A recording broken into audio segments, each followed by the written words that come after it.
Halo, selamat pagi. Perkenalkan, nama saya Ari Afriandi. Saya dari kelompok 2. Dan di sini saya akan sedikit menjelaskan strategi-strategi meningkatkan produktivitas dari PT Unilever Tbk. Oke. Nah, yang pertama kita mengetahui untuk sejarahnya dari PT Unilever Indonesia Tbk. Nah, untuk sejarahnya sendiri, Unilever Indonesia didirikan pada 5 Desember 1933 sebagai Lever Zip Fabric NV di Jakarta. Selanjutnya perusahaan ini berubah nama menjadi PT Lever Brothers Indonesia pada tahun 1990,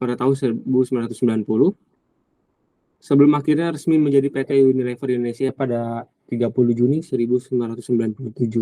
Nah, PT Unilever Indonesia melepas 15% sahamnya di Bursa Efek Jakarta dan Bursa Efek Surabaya pada tahun 1981.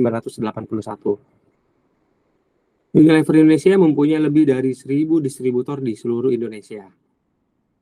Itu sedikit sejarahnya PT Unilever di Indonesia. Selanjutnya saya sedikit menjelaskan di laporan keuangan di tahun 2020. Nah, untuk laporan keuangan di tahun 2020, berdasarkan laporan keuangan per Desember 2020, emiten dengan kode saham UNVR tersebut membukukan laba bersih senilai 7,16 triliun rupiah. Nilai itu terkoreksi tipis 3,1% years on years dari realisasi 2019 sejumlah 7,39 triliun. Raihan laba pada tahun 2020 itu lebih rendah dibandingkan estimasi konsensus sebesar 7,29 triliun. Nah, adapun laba sebelum bunga, pajak, penyusutan, dan amortisasi sebesar 6,18% secara tahun menjadi 10,55 triliun. Penyusutan laba Unilever itu terjadi bersamaan dengan kenaikan beban pemasaran dan penjualan sebesar 7,19%, yaitu menjadi 8,62 triliun. Begitu pula beban umum dan administrasi mengalami lonjakan yang lebih tinggi di 12,83% menjadi 4,35 triliun.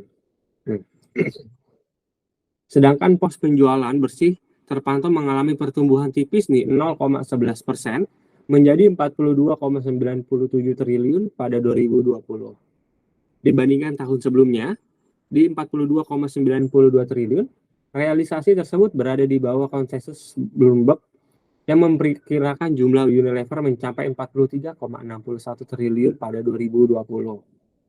Nah, berdasarkan kategorinya, penjualan ekspor mengalami kontraksi 11,41% menjadi 1,81 triliun pada tahun lalu. Sedangkan penjualan dalam negeri masih tumbuh 0,69% menjadi 41,15 triliun. Nah, dari penjualan domestik, penjualan produk kebutuhan rumah tangga dan perawatan tubuh naik 0,9% menjadi 28,80 triliun.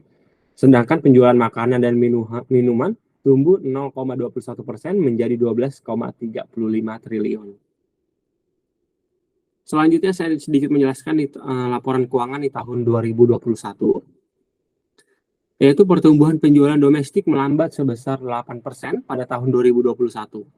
Perseroan tetap berhasil mencatat penjualan bersih sebesar 39,5 triliun, dan ada penurunan laba disebabkan turunnya penjualan. Perseroan membukukan penjualan bersih sebesar 39,5 triliun pada tahun 2021. Nah, turun 7,97% dari 42,97 triliun pada tahun 2020. Kategori makanan, refreshment menjadi penopang utama pertumbuhan dengan pembukuan pertumbuhan penjualan sebesar 1,4% di tahun 2021. Adapun pada tahun 2021, harga pokok penjualan bersih ditekan menjadi 19,9 triliun dari 20,5 triliun pada 2020. Nah, hasilnya laba kotor menjadi 19,6 triliun, turun 12,6% dari 22,46 triliun. Nah, laba sebelum bunga, pajak penyusutan dan amortisasi mencapai 8,76 triliun, turun 17% dari 10,55 triliun pada tahun 2020. Nah, laba per saham dasar turun dari Rp188 menjadi 151. Perseroan membukukan laba bersih sebesar 5,7 triliun meski menghadapi berbagai tantangan berat di sepanjang tahun 2021. Nah, untuk laporan keuangan 2022 itu seperti apa? Di sini akan saya sedikit jelaskan. Nah, pada semester pertama tahun ini, perseroan berhasil mencatatkan penjualan bersih sebesar 21,4 triliun dengan penjualan domestik bertumbuh 6,8% atau 7,8% jika dibandingkan dengan kuartal yang sama di tahun sebelumnya. Selain itu, perseroan juga berhasil mencatatkan pertumbuhan laba bersih sebesar 12,6% year of years dengan membukukan laba sebesar 3,4 triliun. Pada kuartal kedua tahun 2022 ini, divisi Food and Services atau F&R mencatatkan pertumbuhan sebesar 7,5%. Nah, bisa kita bandingkan di sini dari tahun 2000 awalnya, di tahun 2020, 2021, 2022. Nah, di sini untuk tahun 2020 sempat mengalami penaikan dan mengalami penurunan di tahun 2021. Nah, akhirnya mengalami kenaikan kembali di kuartal pertama di tahun 2022. Oke. Nah, di sini saya sedikit menjelaskan tentang sejarah dan juga laporan keuangan 2020, 2021, dan 2022. Selanjutnya untuk penjelasan lebih jelasnya akan dijelaskan oleh teman kelompok saya. Sekian dari saya, terima kasih.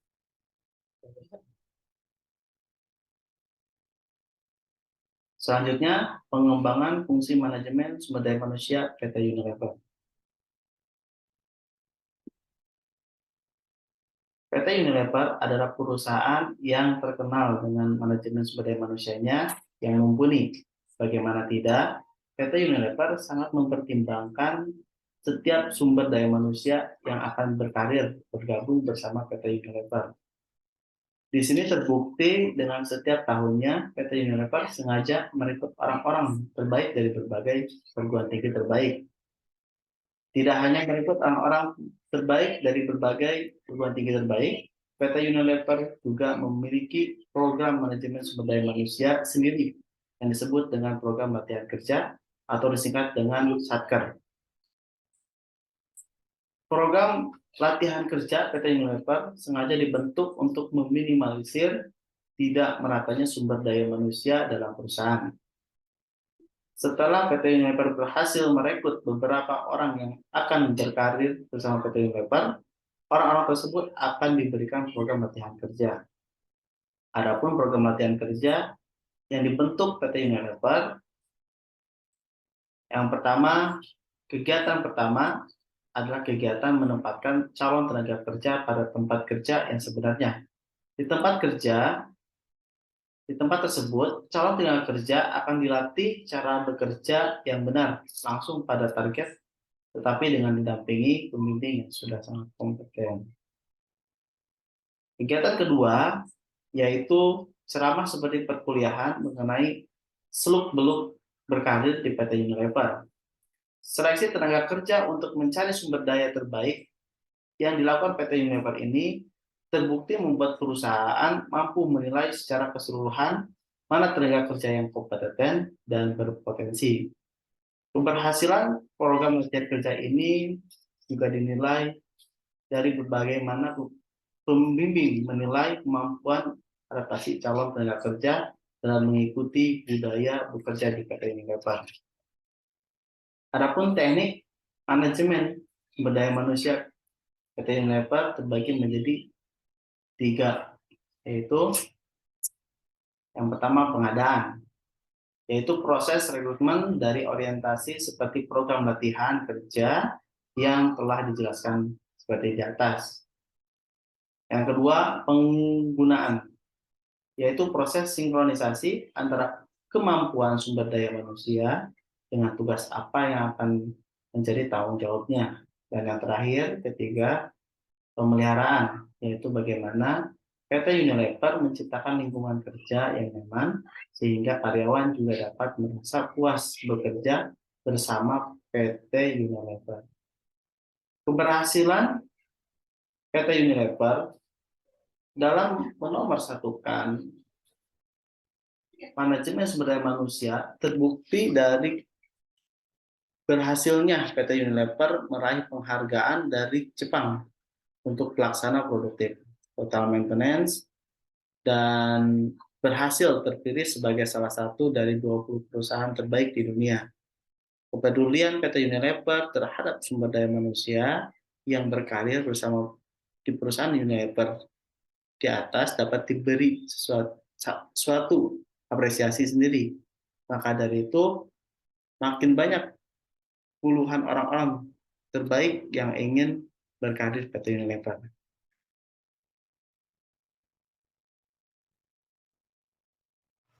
Untuk tahap selanjutnya kita akan menjelaskan strategi bisnis yang dilakukan PT Unilever. Pertama yaitu memperkuat dan unlock potensi penuh dari brand-brand besar dan produk utama melalui inovasi yang terdepan untuk menstimulasi konsumen pada konsumsi. Yang kedua yaitu memperluas dan memperkaya portofolio ke value dan premium segment. Yang ketiga, memperkuat kepemimpinan di channel utama dan di channel di masa depan atau e-commerce. Yang keempat yaitu memimpin digital dan data driven capabilities. Dan yang kelima yaitu terakhir yaitu tetap menjadi yang terdepan dalam mewujudkan bisnis yang berkelanjutan.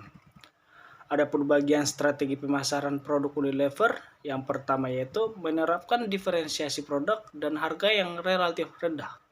Dari waktu ke waktu, produk Unilever terus memperkenalkan kemasan-kemasan produk terbaru, supaya pelanggan tidak bosan dengan kemasan yang itu-itu saja. Hal tersebut juga diiringi dengan kualitas produk dan harga yang relatif terjangkau, baik itu saset, botol kecil, botol kaca, dan masih banyak lagi produk Unilever yang dipasarkan di pasaran ataupun di minimarket. Bagian yang kedua yaitu consumer behavior research atau meneliti perilaku dan kebiasaan konsumen. Unilever juga membuka cabang di Indonesia dengan tujuan untuk dikenal dan mendapat simpati dari masyarakat Indonesia. Tidak hanya itu saja, Unilever juga membuat produk yang sesuai dengan cita rasa Indonesia, salah satunya kecap. Makanan yang terbuat dari kacang kedelai itu dan bisa dikatakan sebagai saus khas Indonesia. Yang ketiga yaitu fokus pada peluang pasar. Strategi pemasaran Unilever yang lain adalah fokus pada peluang pasar. Produk Unilever menggunakan sistem informasi pelanggan yang berbeda dengan yang lainnya. Produk-produk masuk ke pasaran dengan cara mempromosikan barangnya langsung ke masyarakat dan memberi bukti terkait kualitas produk secara real. Yang keempat yaitu menguatkan keakraban antara pemasok dan konsumen. Masyarakat Indonesia terbagi dalam berbagai tingkatan sosial dan beragam apabila perusahaan Unilever tidak dapat menyentuh hati-hati kalangan tersebut, pasar mereka di Indonesia tidak akan berkembang pesat seperti saat ini. Hal itu juga didukung dengan strategi pemasaran yang mereka lakukan, misalnya dengan memberikan diskon kepada masyarakat menengah ke bawah. Di samping itu juga, Unilever juga melakukan tanya jawab dengan konsumen serta menampung saran dan kritik mereka. Demikianlah hasil presentasi yang kami lakukan mengenai produktivitas PT Unilever. Terima kasih.